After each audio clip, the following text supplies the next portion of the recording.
Nostra was able to buy off a juror. Sammy Gravano was the fixer.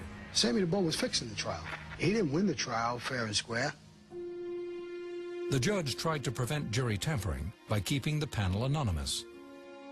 But soon after the trial begins, a juror reaches out to Gravano through an intermediary, offering his not guilty vote in exchange for $60,000. He gets the money, and Gotti gets acquitted. It shows you how tricky it is with the mob, because we had an anonymous juror. That's a little scary. Fixed jury or not, some law enforcement officials argue that the U.S. Attorney's Office shouldn't have brought the case against Gotti in the first place.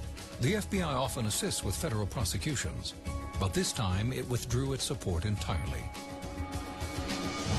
Why did the FBI refuse to help federal prosecutors? The Bureau thought the case was weak, and it opposed prosecution tactics. When they finally brought that case, it was all old stuff. They had some horrible witnesses. The prosecution's case largely depended on the testimony of mob informants, who were viewed as untrustworthy. During her investigation, Assistant U.S. Attorney Diane Jackalone learns that one of Gotti's co-defendants, Wilfred Willie Boy Johnson, is a major informant for the FBI. In an effort to force Johnson to testify, Jackalone plays hardball and exposes him in court as a mob rat. Willie Boy still refuses to take the stand. Even so, his exposure leads to his murder on Gotti's orders, 18 months later. The loss of a top informant is only one of the hurdles now facing the FBI.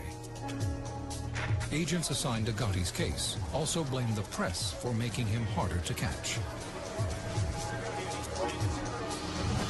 How did the media spotlight hurt the FBI's investigation?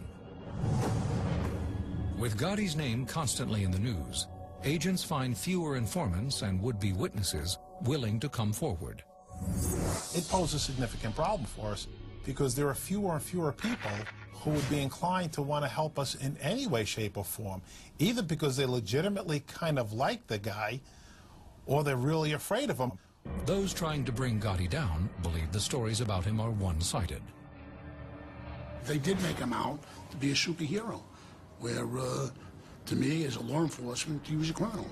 Mr. Gotti was a guy who'd been to jail for shooting a man in the gut in a bar, but you never heard about that because that wasn't what the media thought the people wanted. Some journalists argue they're just reporting the facts. John